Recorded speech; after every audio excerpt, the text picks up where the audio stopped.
What's up, guys? This is Chocolate Moose, and guess what? We finally got to play Halo Infinite. That's right, this last weekend was the first technical preview of the Halo Infinite multiplayer, and we finally got our hands on it, got to try it out, test out some bugs, just see how the game is coming along, see how it feels. And I've got some thoughts that I want to share, some things I liked, maybe some things I didn't like, and just kind of get a gauge on where Halo Infinite is and what it might look like when we get the full release later this year. Before we begin, I want to mention I did play on an Xbox Series X.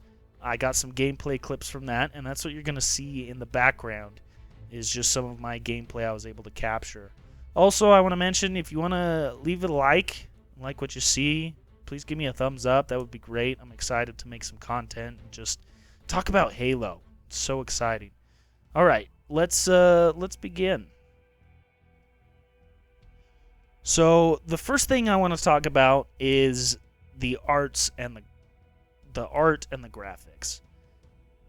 Overall, I think it looks really good. Obviously, being in kind of an early build, there's some bugs that I came across and saw.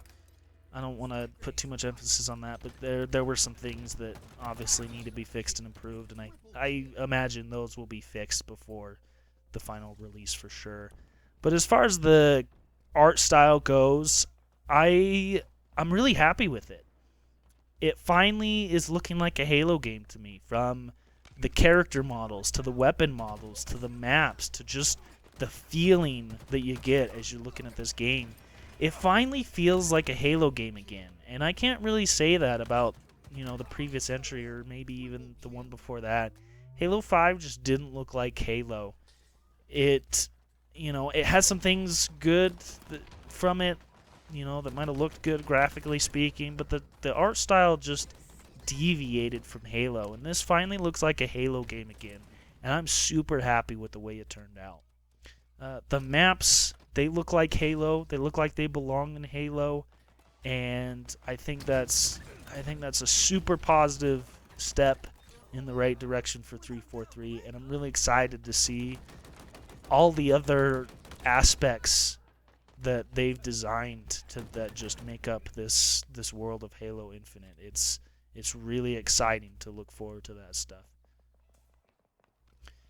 Speaking of maps, let's talk about the 3 maps they had at the preview. So they had 3 maps. Livefire was the first one, Recharge was the second one, and then the third one was Bazaar. And as far as all 3 maps go, I like all 3 of them. I think all 3 of them were really good maps. They played well, they looked good. I would say that... Well, let's start with Livefire. I would say Livefire is probably one that played the best as far as game flow. There's a little bit of verticality to it, but not too much to just be a problem. But what I liked about Livefire was the quick abilities to transition between location and location wherever the fights were happening. A couple tunnels and ramps and things that you could just quickly move around the map and get to the fight really fast. I really liked the way that played.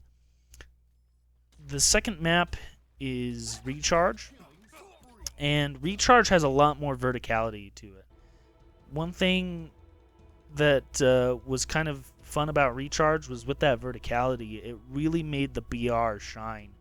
That battle rifle, I was able to get my hands on it a few times, get on some good kill streaks with it. It was really designed for that.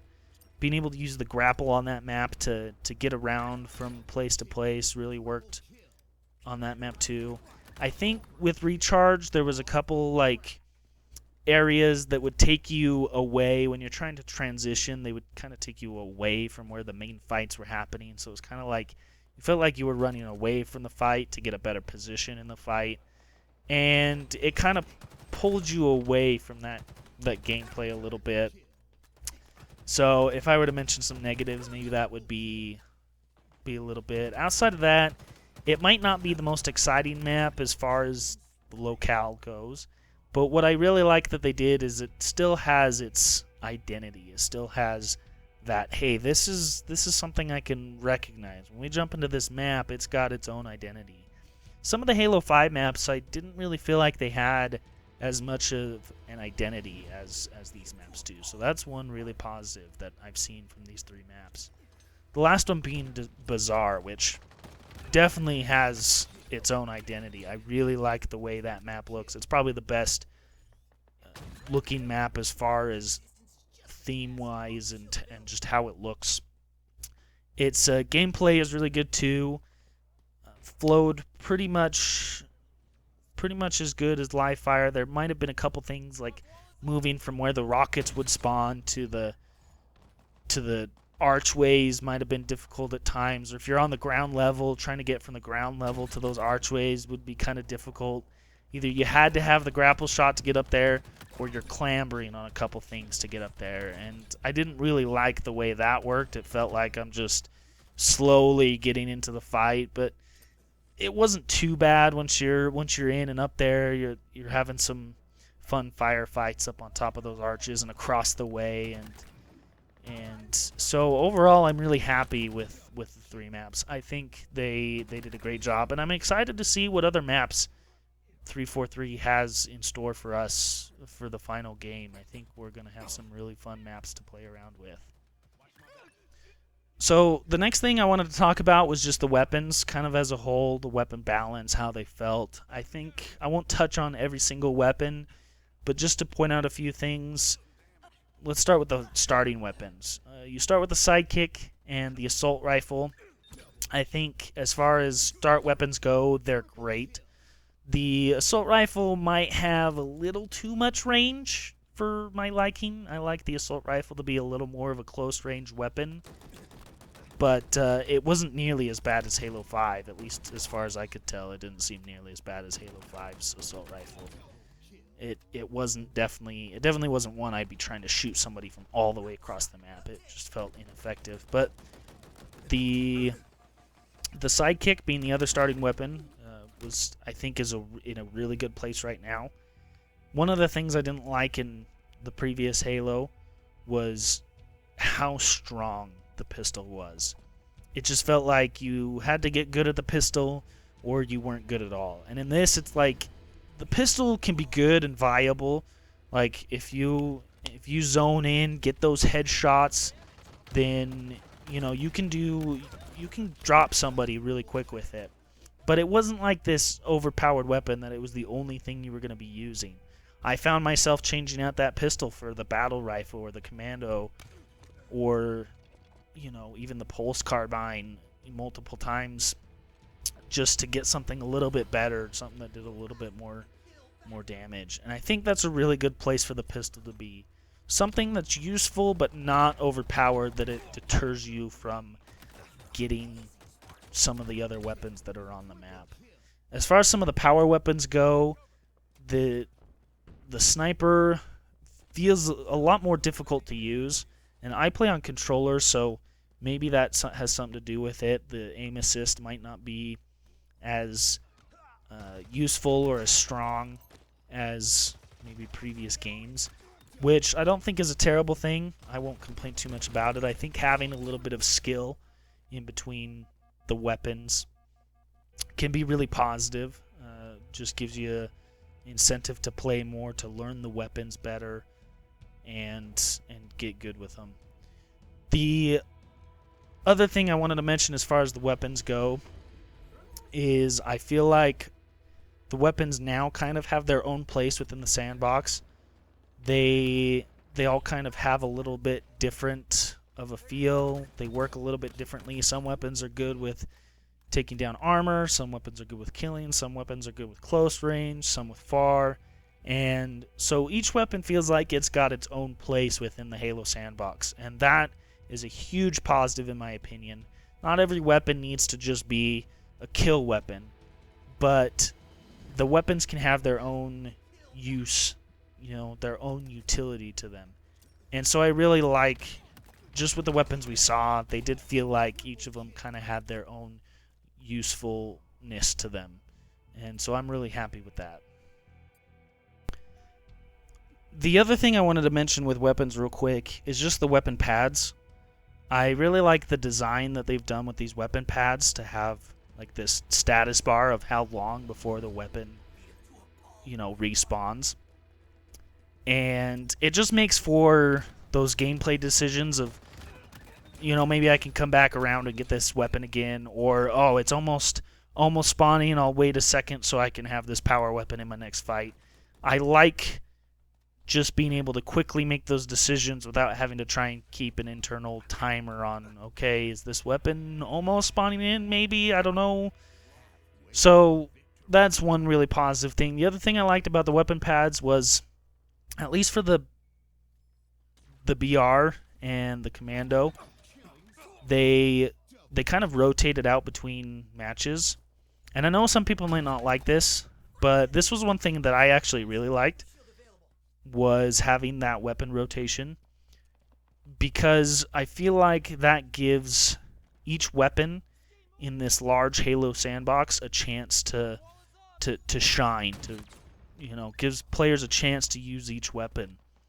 There's a lot of weapons that can be used, and having that rotation will also help keep each game feeling a little bit different, a little bit unique. One match I'm, shooting people with the battle rifle from far away. The next map I'm kind of sprinting around with the commando rifle, popping people off, and it just gives players a chance to do different things from game to game with those different weapons, and give each weapon a chance to play. So I would like to see a lot more of that rotation, just to keep each game interesting, keep each match from just being the same match each time and the same power weapons that everybody goes for. I did want to mention a couple of the movement mechanics. So sprint and slide and clamber are all returning to this Halo entry, but some of the other abilities, Spartan abilities that were in Halo 5 are no longer there. I've never been one to hate sprint, but I have felt like sprint has been in a really rough place for Halo for a while. And I actually am in a place now, just with this preview at least, that sprint is starting to feel like it's finding its place. It's finding where it belongs. That it's not completely about sprinting around the map really fast, but it's a utility to help in transitioning between locations, for movement, for sliding, and things like that. So I think where they've got sprint dialed in is probably pretty close to where I want it to be.